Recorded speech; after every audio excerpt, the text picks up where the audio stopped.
안녕하세요. 무서운 이야기입니다. 여러분들은 아무렇지 않게 불렀던 동요들을 이상하다고 생각해 보신 적이 있으신가요? 아마 대부분의 사람들은 별다른 생각 없이 동요를 불렀기 때문에 이상하다는 생각은 안 해보셨을 텐데요. 알고 보면 이 동요에도 섬뜩한 이야기가 숨겨져 있다고 합니다. 그래서 오늘은 알고 보면 충격적인 동요 탑3를 알아보려고 하는데요. 어떤 내용인지 바로 보시죠. 우리 집에 왜 왔니 왜 왔니 왜 왔니 라는 동요를 들어보신 적이 있으신가요? 이 동요는 놀이까지 있기 때문에 모르는 사람이 거의 없을 것 같은데요. 놀랍게도 이 동요에는 충격적인 괴담이 숨겨져 있다고 합니다.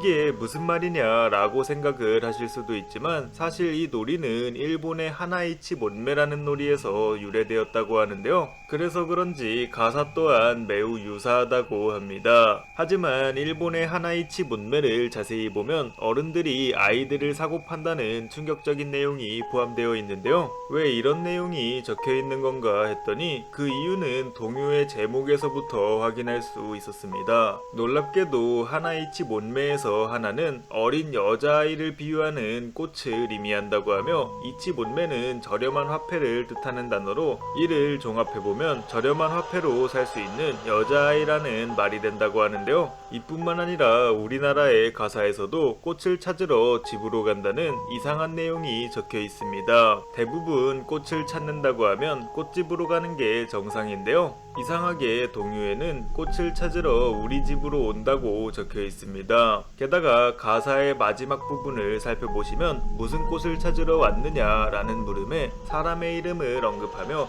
땡땡꽃을 찾으러 왔단다 라는 섬뜩한 대답을 하게 되는데요. 이 말은 즉 처음부터 꽃을 찾으러 온 게 아니라 사람을 찾으러 집으로 찾아왔던 겁니다. 그렇다면 왜 이런 내용들이 동요에 들어가 있는 걸까 라는 생각을 하실 수도 있는데요. 당시 일본에는 형편이 어려운 집들이 많았기 때문에 실제로 아이를 사고 파는 일들이 종종 있었다고 하네요. 여러분들은 한 꼬마, 두 꼬마, 세 꼬마 인디언이라는 노래를 들어보신 적이 있으신가요?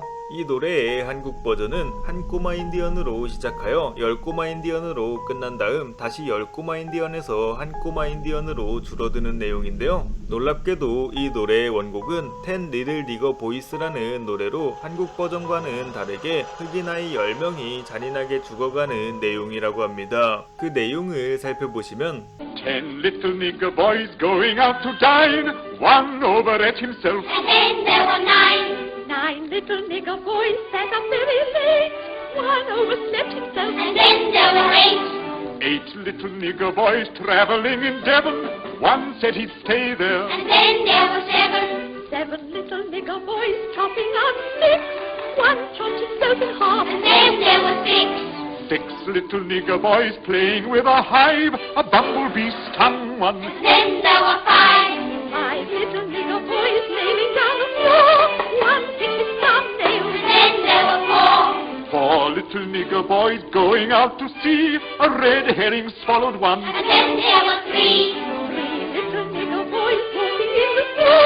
A big bear hugged one. And then there were 2. 2 little nigger boys sitting in the sun, one got frizzled up. And then there was 1. 1 little nigger boy living all alone. He got married. And then there was none.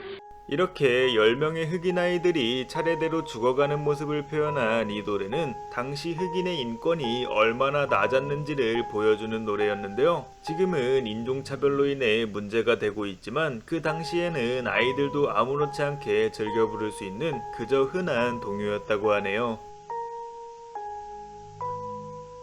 섬지박이는 한국인이라면 모를 사람이 없을 정도로 굉장히 유명한 동요인데요. 이 동요의 1절을 살펴보시면 한 아기의 엄마가 섬그늘에 굴을 따러 가고 아기는 혼자 남아 집을 본다는 내용이 나오게 됩니다. 즉 아기를 혼자 집에 방치했다는 건데요. 이후 노래에서는 파도가 들려주는 자작노래에 팔 베고 잠을 잔다고 나와 있지만 놀랍게도 여기서 잠은 굶어 죽는 것을 뜻한다고 합니다. 게다가 혼자 있는 아기가 팔을 베고 자는 건 불가능하기 때문에 여기서 팔베개는 죽어가는 아이 주변에 저승사자가 있음을 뜻한다고 하는데요. 이뿐만 아니라 2절을 보시면 바구니를 다 채우지 못한 엄마가 이를 뿌리치고 모래길을 달려온다는 내용이 나옵니다. 당시에는 이해가 되질 않았지만 엄마는 아기의 사망 소식을 들었기 때문에 이런 행동을 보였다고 하는데요. 여기까지만 본다면 걷지도 못하는 아이를 혼자 두고 일을 하러 가는 게 말이 되냐라고 생각하실 수도 있습니다. 하지만 이 엄마의 사연을 듣고 나면 이 이야기가 어느 정도 이해는 되는데요. 그 내용을 살펴보시면 이 엄마는 사고로 남편을 잃게 되었고 이로 인해 생계를 혼자서 책임져야 했다고 합니다. 그러나 아기를 데리고 일을 하러 가기에는 굴을 따다가 파도에 휩쓸리는 일이 많았기 때문에 결국 아기는 집에 혼자 둘 수밖에 없었다고 하는데요. 그러던 어느 날 아기의 엄마가 굴을 따다가 파도에 휩쓸리는 일이 발생하게 됩니다. 다행히도 근처 어부에 의해서 목숨은 구할 수 있었지만 문제는 그녀가 정신을 차렸을 땐 이미 이틀이란 시간이 지나간 상태였다고 하는데요. 이에 아기부터 생각난 엄마는 집으로 곧장 달려갔다고 합니다. 하지만 이미 아기는 세상을 떠난 지 오래였고 이에 미쳐버린 엄마는 굴을 따던 낫으로 자신의 목을 베어버렸다고 하는데요. 이로 인해 엄마가 죽게 되면서 이 이야기는 마을로 퍼지게 됩니다. 그러자 이 이야기를 들은 섬지박이의 작가인 한인현 작가는 그녀와 아기를 위한 시를 짓게 되었고 이 시가 시간이 지나면서 섬지박이가 되었다고 하네요.